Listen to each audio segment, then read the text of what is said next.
Greetings, everyone, and welcome to the Occult Think Tank. My name is Greg. In this video, I'm going to do a follow up on the ideas of the afterlife because there were some things that I had thought of after I made that video that I wanted to include as well for you to consider because the one seems really freaking wild. I'm not saying I believe that this is the case, but it was something that had occurred to me. Like the aspect of why would I choose to come into a life where I'm going to be verbally degraded by my mother? And I had mentioned, and it's true, my grandfather died before I was born. I don't know exactly how long before, but I also know he was a Lutheran minister and he was very much interested in the church and he would do sermons. I had heard about my mom and so forth having some of his sermons. I never listened to them. But the thought that had occurred to me, and this is a bit wild, would be what if I would be the reincarnation of my grandfather? That because I found out years after my mom died that my grandfather, who was the Lutheran minister, was also very physically and verbally abusive. My mom wasn't really physically abusive with me, but it was more verbal. The thing is, I've never been one to lash out physically. I've been more apt to, and I've said I can do more damage with my mouth, with my tongue, than I ever could with my fists. I can devastate somebody with words because the idea that physical abuse is somehow better than verbal or worse than verbal. It's not. Verbal abuse is by far the worst because it sticks with you. Now, there could be aspects of, I've never been sexually abused, so I can't say in that regard, but I can imagine that would also stick with you. But words definitely, they stay and they're basically in the back of your mind type of thing. But the idea of my grandfather had died and the aspect of what if basically in reviewing his life he realized what he did and had said, damn it, I want to go back and not only correct what I did as best I can, but to be the one to get that backlash from her, that basically that his actions and the verbal abuse and so forth that he would get passed on to him. I don't know if that's the way that works. I don't know if that would be considered quote unquote karma. I don't know. But I do remember very clearly, and this is something I had mentioned, I first mentioned this in the Losing My Faith videos that I did.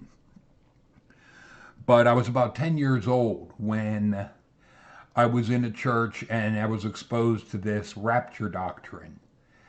And something spoke that was to the point where, as a 10-year-old, I turned around and looked behind me to see who the fuck that was. Because what I heard is, don't believe this. This isn't true. And the thing is, after that, I saw there was no one behind me, but I literally felt like there were arms wrapped around me. It was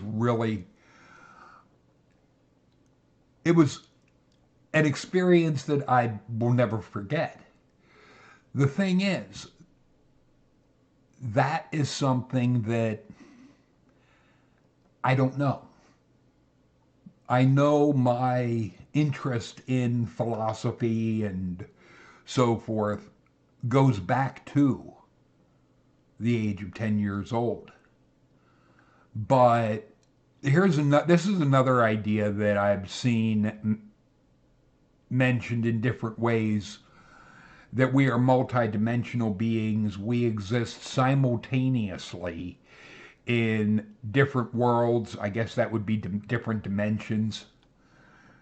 That we are sovereign inhabitants of the multiverse, and that we're immortal, infinite, timeless, and divine. That sounds all well and good, but there are some dark fucking people that have lived and still do.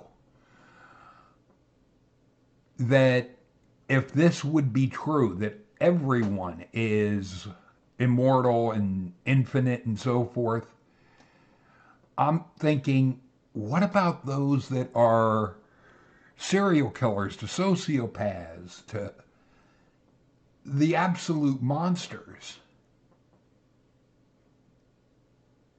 If there's no way, to use the term, to get rid of them, what the hell? Because I don't buy into the aspect of a hell type of existence, but it makes me wonder if the aspect of dimensions would be that if you vibrate on a particular frequency, you're going to attract to you things of that nature. I don't know. But this is something else that I had come across of 5 types of spiritual paths, and I have problems with this idea of spiritual. Reason being, because of, I had found this one. And this, I want to say very clearly, this is circular reasoning. It does not define what spirituality is. It is simply circular reasoning. And what I would also say is word salad, because it doesn't really define what this spirituality stuff, whatever that would be, actually is. But this idea of the divine, that was how, when I walked away from Christianity, that was how I originally had thought of things, in the aspects of the divine. But I did come across this definition of spiritual, and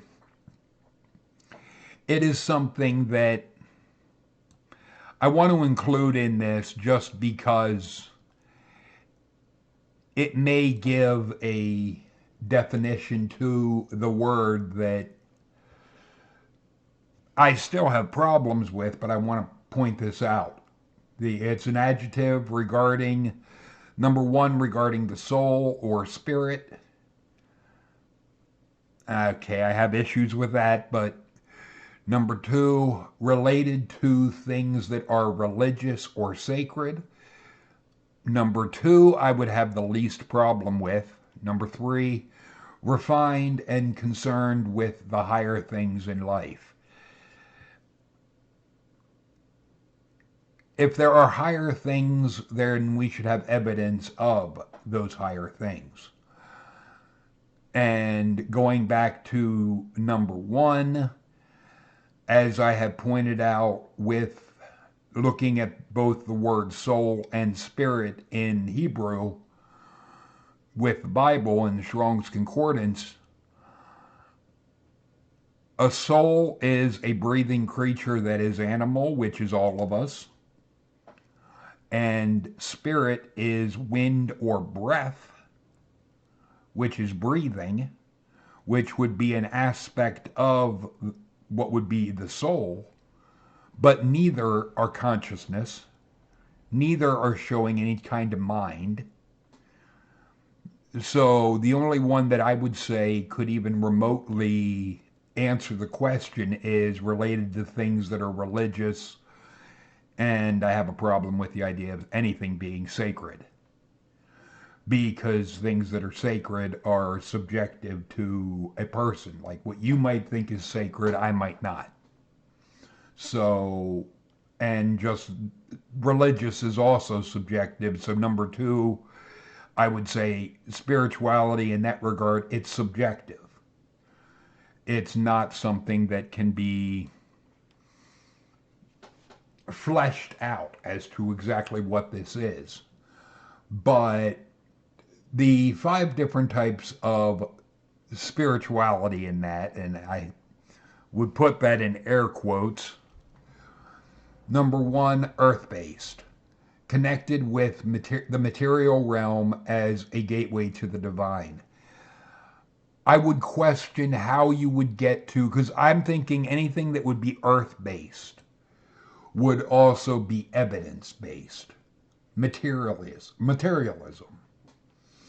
And if this divine would be immaterial, how would you connect with the immaterial by a focus and so forth on the material? It seems that there would be an impasse. I don't see how one could make a leap or a connection between the material and immaterial when your entire focus and entire acknowledging of existence is based on the physical. Number two is metaphysical, spirituality, connecting with non-material realm as a gateway to the divine. I would question, number one, somebody that has, as I would put it, their head in the clouds in the first place, they're going to be thinking in ways that would be lofty and so forth, but what reason would anyone have to think that what their ideas are is somehow legitimate? And with this one, I'll also put in the aspect, I've never used any kind of drug to try and connect with anything higher. I had mentioned in the last video and in others about the deprivation tank and how my awareness seemed to be expanded because of that. And that was something that I thought was wild, and it would be an experience I'd love to have again. But for somebody that is using either marijuana or other drugs to have some kind of higher awareness, my only question then would be, what makes you think that the experience that you are having is the result of some higher realm and not simply the result of the drug? There would have to be some way to differentiate the effects of the drug from some higher whatnot. But I just want to throw that out there for anyone that has used chemicals or drugs to try and either to try and reach some kind of spirituality, or you think you have because of? How do you know it was a legitimate experience and not a drug induced experience? But number three, body based spirituality, using the body as a gateway to the divine. How the hell would you do that? And what would that even involve? I mean, if your only focus and your only interest, your body based, your entire focus is on the physical body, again, like number one, the focus is on material things, physical things. How do you connect to something that is not physical from a standpoint of being focused on the physical? This makes no sense. And again, anybody that has done, or that you feel you are, that this is your type of path, and that you have some insight into the divine, please, in the comments section, give me something. But number four, heart-based spirituality, using the heart as a gateway to the divine. I would first question and want defined, what do they mean by the heart? Because I don't think they actually mean the organ that pumps blood. That the heart, in this sense, I think that it would be more of the mind and your feelings. And again, how would that be able to connect to some kind of divine, whatever that would be? And number five is mind-based spirituality, using the mind as a gateway to the divine. The only one that I could see as pertaining to me is number five, because I'm interested in philosophy, but I don't feel as if I can have a gateway to any kind of divine. I don't see the connection. I don't see what would connect the ways of thought and philosophy and even understanding of theology and so forth, where that could connect to some kind of divine. It more, at least in my case, it more brings up the doubts that I have in the stories that people have made up. I don't look at things that there is some kind of divine that is attainable. I don't see evidence of that. But it is something that all of these, I would question the connecting point, or this gateway. What kind of gateway are you talking about? Are you talking a Stargate type of thing that you step through and you're just there? Because I've never had that experience. Not that I would be opposed to it, I just have never had it. But I would be curious with things like that. But overall, the idea that there is some kind of grand purpose or whatnot, I don't know. I just thought it was interesting, and I wanted to include the idea of, because my grandfather died before I was born, just tossing it out there, the aspect of And for anyone that is into reincarnation or whatnot, or knows anything about it, feel free to leave your comments in the comment section as well. But the aspect of, could a person reincarnate that quickly? Or does there have to be a time frame between lifetimes type of thing? I don't know what the rules are regarding one lifetime and another,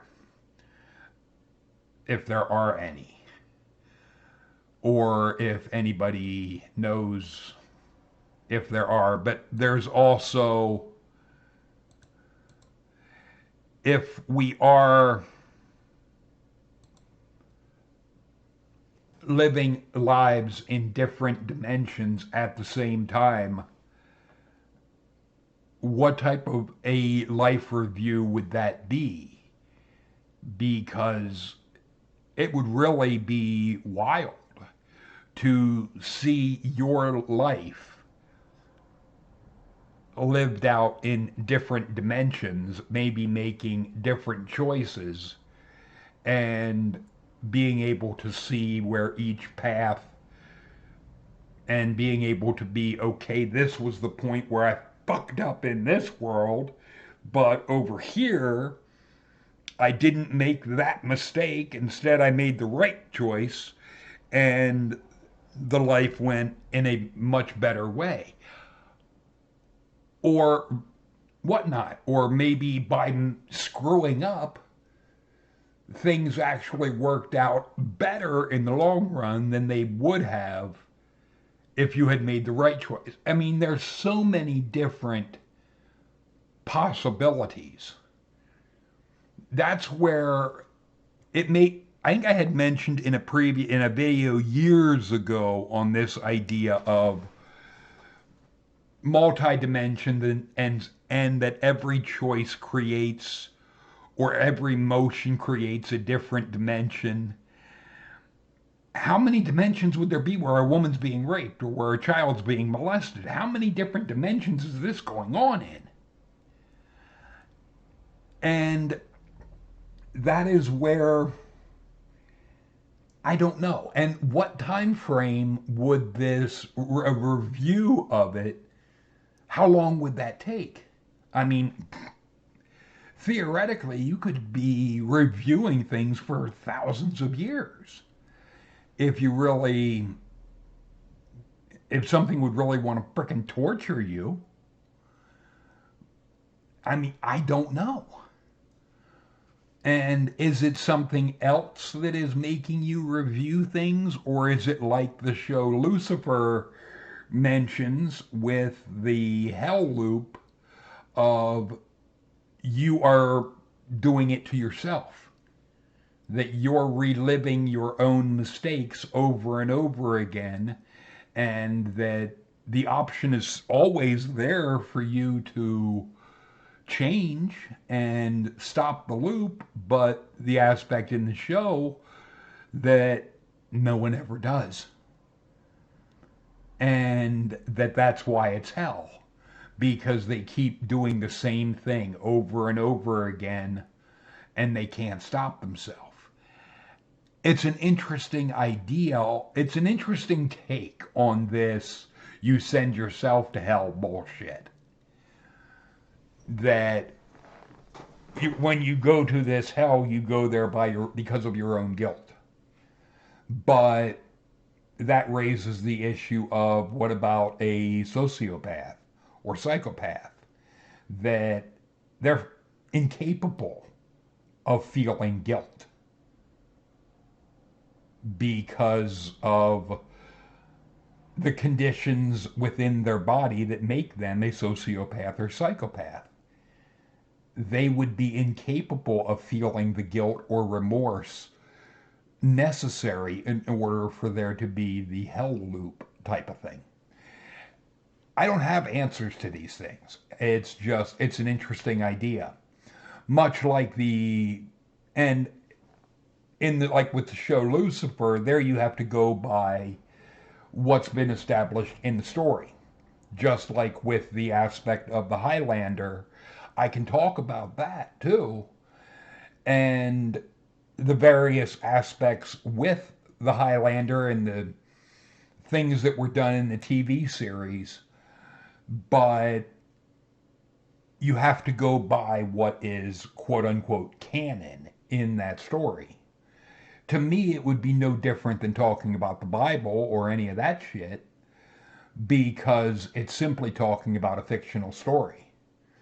And that's where, because there was a conversation I had with somebody that they like their own posts, and I had said, "Do you sniff your own shit too?" And they equated liking their own posts to voting for themselves in an election, and I was like, "That's a false equivalency." Because when you post something in a comment section and you have a conversation with somebody, you're not running for an office. You're having a conversation. So the idea of liking what you post, of course you would. You posted it. You're not running for anything, so you're not voting for yourself.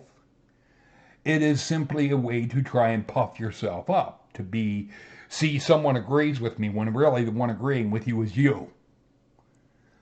But what I had pointed out to this person, and it was a discussion about the aspect of how do immortals recognize each other. And anybody else that is familiar with the Highlander can jump in on this if you really want to. I had said that it's not fleshed out in the story what the method that they know or recognize another immortal. It's not really established if it's a tingling or a them hearing bells or who the fuck knows. But there is apparently a range that you have to be within a certain proximity in order to be aware of this person. And that it's almost like a warning sign of your life's going to be in danger because this person is near you. So it wouldn't be a matter of knowing where all across the planet because there's a range that somebody across town is not going to take your head, so you wouldn't have to be worried about them. And even more, somebody on the other side of the planet is not going to take your head, so you don't have to worry about them either. So there wouldn't be a warning with that, and that's not in the story. But the person had asked, like, where did they come from and so forth, and I had remarked, apparently you never watched Highlander, the original movie, or Highlander 2, because it was established in the first movie that the immortals were from another planet and that they came here and were immortal here and could only lose their head here. This is where it's all based on the story that was originally told and what is quote unquote canon in the story. So, and there are many different sociological issues that were addressed in the TV series that I think are very interesting and well worth discussing. But the person had also mentioned about the aspect of children and so forth, and I had said, because it really comes back to, do you know what the original, to use the term canon or story, and rules of the story that were set up? This person clearly doesn't know the original basis of this story, which the TV series was running off of. And like they had made a remark of, what about somebody that would hide, to use the term, on holy ground or whatnot, so that they wouldn't have to take someone's head or potentially lose theirs. And I had said, apparently, you never watched the original movie or Highlander 2, because I think it was at the beginning of the second movie that Connor McLeod was an old man because he hadn't taken a head in so long. And that he ended up in this fight and took someone's head. And because of the quickening, he went back to being youthful. That was where I had pointed to what was quote unquote canon in the story of the Highlander. The thing is, that's all I can point to. It's like talking about Star Wars. You have to go by what was established in the story in order to be answering questions like this. Because these things aren't real like you and me, but it's part of a particular story. And be that story the Bible or the Canaanite pantheon or Egypt and the Egyptian stories or the Norse, you have to look at it from the vantage point of the culture or area that the story was told. And that's what I try to do with different things. But feel free to leave your thoughts and comments in the comment section. Talk to you later, people.